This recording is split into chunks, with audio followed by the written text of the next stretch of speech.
महालक्ष्मी नमः। आप सभी का स्वागत है आपके अपने चैनल भक्ति अमृत धाम में। आप सभी का दिन शुभ और मंगलमय हो। हिंदू धर्म में शुक्रवार के दिन धन की देवी माँ लक्ष्मी की पूजा का विधान है, लेकिन माँ लक्ष्मी के वैभव लक्ष्मी स्वरूप की पूजा का विशेष महत्व होता है। जो भी सच्चे मन से वैभव लक्ष्मी का व्रत रखता है और कथा का श्रवण करता है, उसके जीवन के सभी कष्ट दूर हो जाते हैं। तो आइए अब हम वैभव लक्ष्मी माता लक्ष्मी के अष्ट स्वरूप को प्रसन्न करने के लिए 11-21 शुक्रवार को किया जाने वाला एक अत्यंत फलदायी व्रत है। व्रत विधि: सुबह स्नान के बाद साफ कपड़ा पहने और माता लक्ष्मी से मनोकामना पूर्ति का संकल्प लें। शाम को एक चौकी पर लाल कपड़ा बिछाएं, उस पर मुट्ठी भर चावल का ढेर लगाकर उस पर तांबे का कलश स्थापित करें। कलश के ऊपर एक कटोरी में सोने या चांदी का सिक्का या श्री यंत्र रखें। फिर माता वैभव लक्ष्मी की तस्वीर स्थापित करें। रोरी, कुमकुम, सिंदूर, लाल फूल अर्पित करें और माता को चावल की खीर का भोग अवश्य लगाएं। व्रत कथा पढ़ें, सुनें और अंत में माता लक्ष्मी की आरती करें। पूजा के बाद खीर प्रसाद के रूप में ग्रहण करें। यह व्रत केवल शुक्रवार को किया जाता है। दिन में एक समय भोजन करें, शाम को प्रसाद खीर अवश्य खाएं। व्रत के अंत में संकल्प के अनुसार 11-21 शुक्रवार को विधि विधान से उद्यापन करें। तो आइए अब हम वैभव लक्ष्मी व्रत कथा का श्रवण करते हैं। बहुत समय पहले एक महानगर था। उस नगर का नाम कुशीनगर था। कुशीनगर में लाखों की संख्या में लोगों की जनसंख्या निवास करती थी। जिस तरह दूसरे नगरों में दिनचर्या होती है, वैसे भी कुशीनगर में थी। यानी अच्छाई बहुत कम थी, बुराई बहुत ज़्यादा थी। पुण्य बहुत कम था, लेकिन पाप बहुत अधिक था। कुशीनगर में एक हरिवंश नाम का एक साधु गृहस्थ तथा अपनी पत्नी दामिनी के साथ सुखी जीवन संपन्न चला रहा था। हरिवंश एवं उसकी पत्नी दामिनी भलाई करने वाले और जितना मिले उनमें ही संतुष्ट मिजाज वाले थे। धार्मिक कार्यों में वे दोनों बहुत ही श्रद्धा और विश्वास रखते थे। दुनियादारी से उनका कोई विशेष मतलब नहीं था। अपने आप में अपनी गृहस्थी का ही मतलब रखने वाले थे। पूर्वजों की वाणी के अनुसार संकट और मेहमान आने का कोई निर्धारित समय नहीं होता। कुछ समय बाद दामिनी के साथ भी ऐसा हुआ। जब उसका पति हरिवंश बुरे लोगों के साथ रहने लगा, बुरी संगति में फंसता जा रहा था। उसके पति का मन अपनी गृहस्थी जीवन से भटक गया था। उसका पति दूसरे लोगों बुरे के साथ रहता था, शराब पीने लगा, रात को शराब पीकर बहुत देरी से आने लगा, उसको गाली गलौज करने लगा, उसके साथ मारपीट भी करने लगा। इस तरह से उसका पति हमेशा नियम बना गया।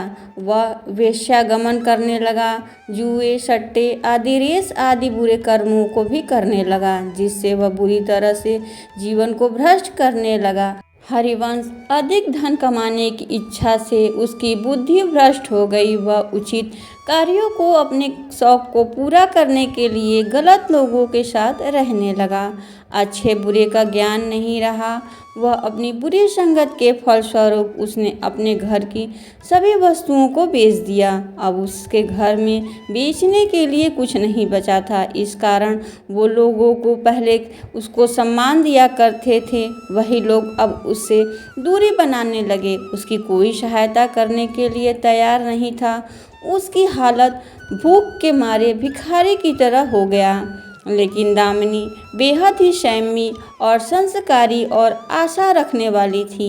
भगवान पर उसका पूर्ण श्रद्धा और विश्वास था। वह जानती थी यह सब अपने किए गए पूर्व जन्म के कर्मों का फल है। दुख के बाद सुख अवश्य आता है। इसी आस्था से वह नित्य भगवान की भक्ति करती, अरदास करती उसके दुखों को जल्दी से दूर करके सुख प्राप्त होवे। समय की गति से चल रहा था। इसी तरह समय व्यतीत होने लगा। एक दिन अकस्मात दोपहर के समय उसके दरवाजे पर किसी की आवाज़ सुनाई दी। आवाज़ को सुनकर दामिनी अपनी निद्रा से को तोड़ उठी और उसे डर सताने लगा कि कोई मेहमान तो नहीं आ गया। उनका वह कैसे अतिथि सत्कार करेगी, क्योंकि उसके घर में खाने के लिए अन्न का एक दाना भी नहीं था जो अतिथि की सेवा में समर्पित कर सके और उनको संतुष्ट कर सके। लेकिन वह संस्कारवान होने से उसका मन अतिथि सत्कार करने के लिए तैयार हो गई। फिर वह उठकर उसने अपने दरवाज़ा को खोला। जैसे ही उसने दरवाज़ा खोला तो देखा कि उसके सामने एक दिव्य पुरुष खड़ा है। उस दिव्य पुरुष के सफ़ेद घुंघराले बाल थे। उनका चेहरा उन बालों से ढका हुआ था। उस दिव्य पुरुष के चेहरे पर लहराती दाढ़ी और गेहुए रंग के कपड़ों पहने हुए थे। उनके चेहरे पर चमकता हुआ तेज प्रकट हो रहा था। उनकी आंखों में ऐसा प्रतीत हो रहा था कि अमृत की वर्षा हो रही है। यह उस दिव्य पुरुष को दामिनी देखकर बहुत ही ज़्यादा खुश और शांति महसूस हो रही थी। वह दिव्य पुरुष को देखते ही समझ गई वह आया हुआ कोई महान सिद्ध महात्मा है। फिर दामिनी के मन में अतिथि सत्कार की भावना तेज हो गई। वह उस महात्मा को सम्मान अपने घर ले आई और दामिनी ने अपने फटे हुए आसन पर बैठाया। वह तो लज्जा के मारे जमीन में गड़ सी गई थी। उस तरह वह संत पुरुष दामिनी की ओर एक टकटकी से देख रहे थे। अपने घर में जो कुछ बचा था वह दामिनी ने अतिथि सेवा में समर्पित कर दिया, पर उसने इस पर कोई ध्यान नहीं दिया कि वह दामिनी को उस तरह देख रहे हैं मानो उन्हें कुछ याद दिलाने की चेष्टा कर रहे हैं। जब काफ़ी देर तक दामिनी कुछ न बोली तो उसने कहा, पुत्री, मुझे पहचाना नहीं क्या? उनका यह प्रश्न सुनकर दामिनी जैसे सोते से जागी और अत्यंत संकुचाते हुए अपने मृदु वाणी से बोली, महाराज, मेरी दृष्टता को माफ़ करिए जो मैं आप जैसे दिव्य पुरुष को पहचान भी नहीं सकी। पारिवारिक कष्टों ने जैसे तैसे मेरी सोचने समझने की शक्ति को ही छीन ली है। लेकिन यह निश्चित है कि वह संकट की घड़ी में मुझे आप जैसे साधु का ही सहारा है। तभी दामिनी को कुछ याद हो आया। वह साधु के चरणों पर गिरकर बोली, अब मैं आपको पहचान गई हूँ महाराज। स्नेह रूपी अमृत की वर्षा करने वाले अपने शुभचिंतकों को कैसे भूल सकती हूँ। भला वास्तव में वह साधु मंदिर की राह के मध्य में अपनी कुटिया के वट वृक्ष के नीचे बैठकर साधना किए करते थे। मंदिर में आने वाले सभी श्रद्धालु उन्हें प्रणाम करके स्वयं को कृतार्थ अनुभव करते थे। दामिनी भी उनमें से एक थी। जब पिछले काफ़ी दिनों से उसने उस मंदिर की ओर आते जाते न देखा तो उसके कुशल क्षेम जानने की पूछताछ करते हुए उनके घर की ओर निकल पड़े थे। दामिनी अभी सोचों में ही डूबी थी कि साधु महाराज ने मौन भंग किया। क्या कारण है पुत्री, तू आजकल मंदिर नहीं आती है, तू दिखाई भी नहीं देती है, तुझे कोई कष्ट है तो मुझे बता, शायद मैं तेरी कुछ मदद कर सकूं। व्यक्ति के दुखों के बोझ तले तो ऐसी सहानुभूति के दो बोल ही काफ़ी होते हैं। दामिनी अपने आप पर संयम न रख पाई और बिलखते हुए रोने लगी। तभी वह साधु वात्सल्यपूर्ण स्वर से कहा, मन छोटा करने से समस्या हल नहीं होगी। सुख दुख तो एक गाड़ी के दो पहिए हैं जिनका आना जाना जिंदगी भर लगा रहता है। अपने दुख को किसी को बता देने से मन हल्का होता है। कुछ देर चुप रहने के बाद दामिनी बोलना शुरू किया, महाराज, स्वर सुखों से भरा था। मेरे घर में कण कण में खुशियों का नृत्य था। पति भी नेक और ईमानदार थे। सादा जीवन उच्च विचार की आधारशिला पर टिकी थी। रुपए पैसे की भी कोई कमी नहीं थी। सुबह शाम घर में ईश्वर की वंदना होती थी, लेकिन अचानक न जाने किसकी नज़र लग गई। हमारा भाग्य तो हमसे रूठ ही गया है। मेरे पति कुसंगति में फंसकर सब कुछ गंवा बैठे।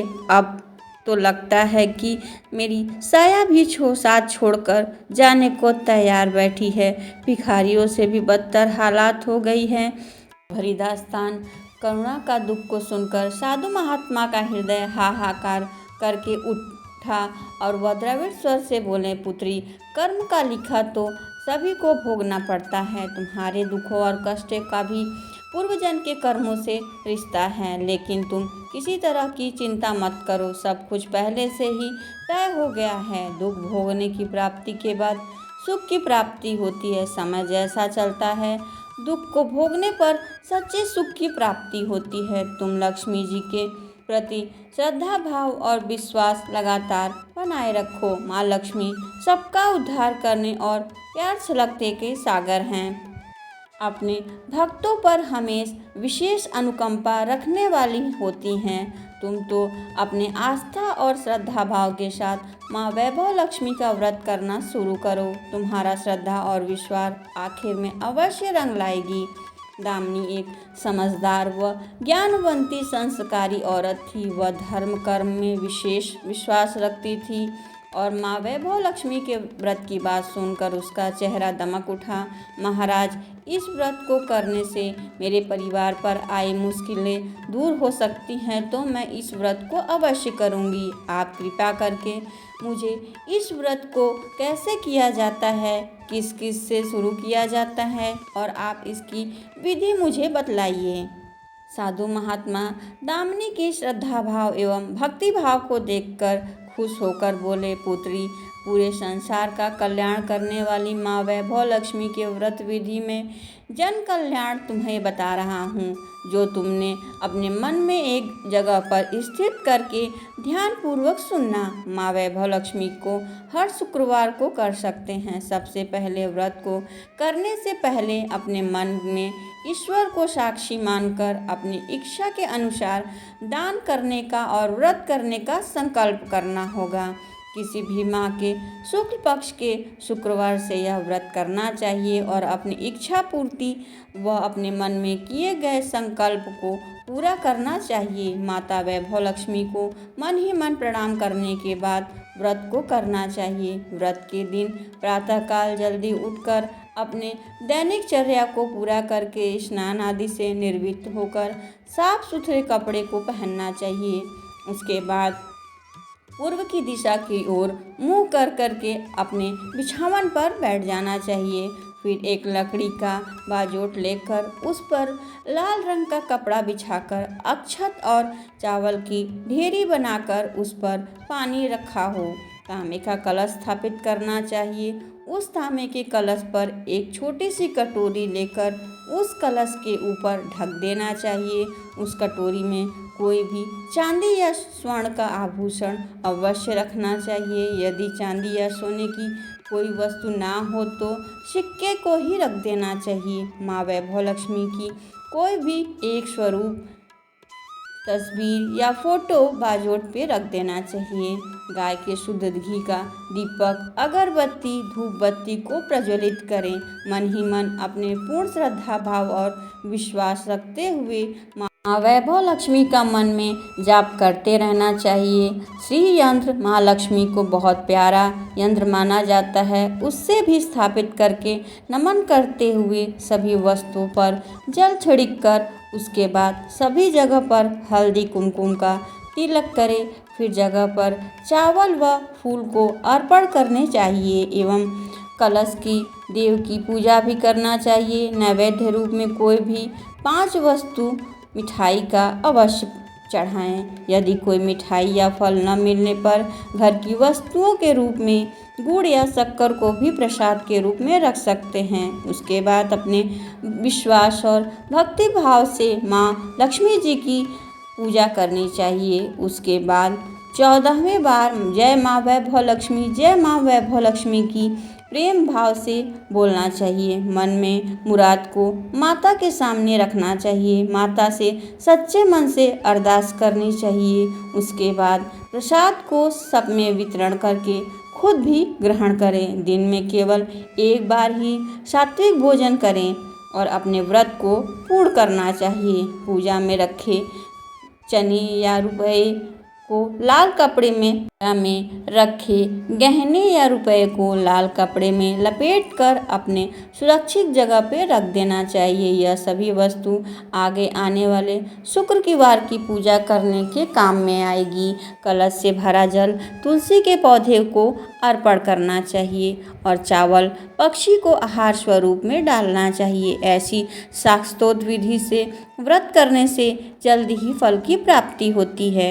साधु महाराज के द्वारा यह वृत्तांत सुनकर दामिनी पुलकित हो गई। उनके चरणों को स्पर्श करते हुए उत्साहित स्वर से बोली, आप लगे हाथ उद्यापन की विधि भी बतला दें। महाराज, इस बिना तो व्रत अधूरा रह जाएगा। अवश्य पुत्री। साधु महाराज उद्यापन विधि बताने लगे। चाहे जितने भी शुक्रवार का व्रत संकल्प लिया हो, लेकिन मन में माँ वैभव लक्ष्मी के प्रति श्रद्धा एवं आस्था बराबर होनी चाहिए। जिस दिन अंतिम शुक्रवार का व्रत हो, उस दिन शाक्तोक्त विधि से उद्यापन करना चाहिए। अन्य शुक्रवारों की तरह इस दिन भी पूजन व व्रत करना चाहिए, लेकिन प्रसाद के लिए खीर अवश्य चढ़ाएं। पूजा के बाद नारियल तोड़कर 7 कुंवारी कन्याओं के चरण को धोकर कुमकुम का तिलक लगाकर पूजन करना चाहिए। उन्हें अपने सामर्थ्य अनुसार दक्षिणा दे, फिर प्रसाद के रूप में खीर वितरित करें। अब वैभव लक्ष्मी के स्वरूपों को मन ही मन नमन करते हुए कहें, हे माँ, यदि मैंने शुद्ध और निर्मल हृदय से आपकी स्तुति करते हुए माँ वैभव लक्ष्मी व्रत का विधि विधान पूर्ण किया हो तो मेरी मनोकामना अवश्य पूर्ण करें। संतानहीनों को संतान देने वाली, दुखियों को दुख हरने वाली और अखंड सौभाग्य को वरदान देने वाली, कुंवारी कन्याओं को मनचाहा वर दिलाने वाली माँ वैभव लक्ष्मी की महिमा अपरंपार है। अपने हर भक्त की विपत्ति हर कर उन्हें सुख समृद्धि प्रदान करना। साधु महाराज से वैभव लक्ष्मी की शास्त्रोक्त ज्ञान प्राप्त करके दामिनी भाव विभोर हो उठी और अपने भीतर एक अनोखा असीमित आत्मबल का संचार महसूस करती है। उसने भी माता वैभव लक्ष्मी के 21 व्रत आने से पहले शुरू करने का संकल्प किया। महाराज को आदर सहित विदा किया। मन ही मन माँ वैभव लक्ष्मी की स्तुति गान करने लगी। 2 दिन बाद शुक्रवार आया। उसने पहली रात दुखों की मारी दामिनी ठीक से सो न सकी और माँ वैभव लक्ष्मी के व्रत करने से उसकी समस्याओं का अंत हो जाएगा। यह सोचकर वह मुँह अंधेरे ही उठ बैठी और स्नान आदि कर स्वच्छ कपड़ा पहन आसन व पूर्व दिशा की ओर मुँह करके दामिनी ने सम्मुख रखी चौकी पर चावल की छोटी सी ढेरी बनाकर उस पर तांबे का कलश रखा। लेकिन स्वर्णाभूषण रखने की बात आई तो वह धर्म संकट में पड़ गई। सारे पति के दुर्व्यसन की भेंट चढ़ चुकी थी। विवाहिता स्त्री थी जो मंगलसूत्र उतार कर रख नहीं सकती थी और कोई गहना भी नहीं था। तभी उसे नन्ही पायलों का स्मरण आया जो अपनी आने वाली संतान के लिए बनवा कर रख छोड़ी थी। पति की निगाहों से उसे बचा रखा था। उसे झटपट वह पायल निकाली और गंगा जल से धोकर उसे शुद्ध करके कलश पर रखा और कटोरी में डाल दिया। डिब्बे की तली से बची हुई शक्कर निकालकर उसे प्रसाद के रूप में रख दिया। विधि अनुसार व्रत किया। सर्वप्रथम अपने पति को प्रसाद दिया। आने वाला पूरा सप्ताह बड़े हंसी खुशी से बीता। बात बात पर छल्लाकर उठने वाला उसका पति अपेक्षाकृत शांत एवं संयम रहा। कोई मारपीट क्लेश नहीं घर में आया। दामिनी ने माँ वैभव लक्ष्मी का चमत्कार समझा और मन ही मन माँ को प्रणाम किया। माँ वैभव लक्ष्मी के प्रति उसकी आस्था और भी बलवती हो गई और इसी प्रकार शाक्तोक्त विधि से दामिनी ने 20 शुक्रवार व्रत पूरा कर लिए। इसी बीच बहुत परिवर्तन दिखे। उसका पति कुसंगति छोड़कर सीधी राह पर आ गया और अपना कामकाज जमाने लगा। घर में किसी चीज़ की कोई बहुआत कमी नहीं थी। यह सब माँ वैभव लक्ष्मी के चमत्कार और दामिनी के आस्था विश्वास का परिणाम था। 21वें शुक्रवार को व्रत का उद्यापन करना था। साधु महाराज के वचन मानो दामिनी के कानों में गूंज रहे हैं। उसकी बताई गई अनुसार दामिनी ने शाक्तोक्त विधि से उद्यापन किया। 7 कुंवारी भोजन वितरण किया, दक्षिणा दिया, आसपास की सौभाग्यवती स्त्रियों में प्रसाद वितरित किए, माँ वैभव लक्ष्मी के हर स्वरूप को प्रणाम किया और कहा, आपकी महिमा निराली है माँ। आपने मेरे सारे दुख को सभी मेरी मनोकामनाएं पूर्ण कर दी। मेरा उजड़ा घर फिर से बसा दिया। यह मेरा नया जीवन आपकी ही देन है माँ। मैं आजीवन आपकी पूजा अर्चना करूँगी, दूसरों को भी आपके महिमा से अवगत कराऊँगी, वैभव लक्ष्मी के व्रत करने के लिए प्रेरित करूँगी। वैभव लक्ष्मी के व्रत को करने से मनुष्य के जीवन में आने वाली सभी कठिनाइयों से मुक्ति मिलती है। व्रत को करने से समस्त कामनाओं की पूर्ति होती है। व्रत करने वाले को धन संपत्ति और समृद्धि की प्राप्ति होती है। पारिवारिक जीवन में आ रही कठिनाई एवं बाधाओं से छुटकारा मिलता है। दाम्पत्य जीवन का सुख प्राप्त होता है। ये कथा यहीं पे समाप्त होती है। अगर हमारे द्वारा सुनाई गई कथा आपको पसंद आती है तो लाइक सब्सक्राइब अवश्य करिएगा। जय माँ लक्ष्मी।